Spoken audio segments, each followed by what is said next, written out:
Hello everyone, உளுந்து வடை அதுக்கு மேட்சிங்காக கேரளா ஸ்டைல் சட்னி ரெசிபி பார்த்துடலாமா?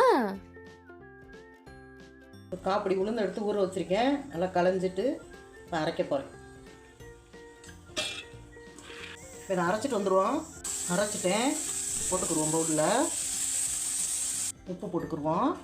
கொஞ்சம் சோடாமா போட்டுக்கிறேன். மிளகுத்தூள் ஏன் போடுறேன்னா, முழு மிளகா போட்டால் எல்லாம் எடுத்து வெளியே போட்டுருவாங்க. இது உடம்புல போய் சேர்ந்துக்கிறோம். சீரகம், இஞ்சி, பச்சை மிளகாய் எல்லாம் அப்படியே பொடியாக துருவி வச்சுருக்கேன். அதை அப்படியே போட்டுக்கிடுவோம். வெங்காயம் 2 வெங்காயம் எடுத்து பொடியாக கட் பண்ணி வச்சுக்கிட்டேன். இது கருவேப்பிலை, இது மல்லித்தலை, இது பச்சரிசி மாவு போட்டுக்கிறேன். முறுமுறுப்பு போட்டுக்குவோம். நல்லா பிணைஞ்சிட்டு காட்டுறேன். நல்லா இந்த அளவுக்கு அடித்து நல்லா பிணைஞ்சிட்டு இப்படி அள்ளி சத்தம் கேட்கும், டம் டம்னு. அப்போ தான் அந்த பருப்பு நல்லாயிருக்கும். உளுந்து வடையை தட்டிக்கிடுவோம்.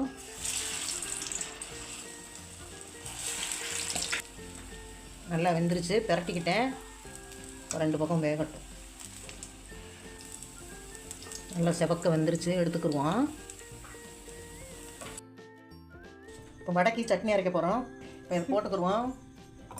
வெல்லம், இஞ்சி, புளி, பூண்டு, பச்சை மிளகாய், தேங்காய். ஏன் வெல்லம் வைக்கிறேன்னா, இது கேரளா ஸ்டைலில் வைக்கிறேன்.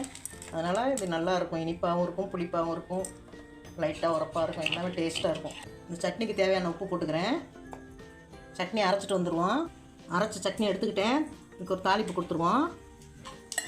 சட்னி தாளிச்சிட்டேன், ஊற்றிக்கிடுவோம். திக்காக தான் வைக்கணும், அப்போ தான் நல்லாயிருக்கும்.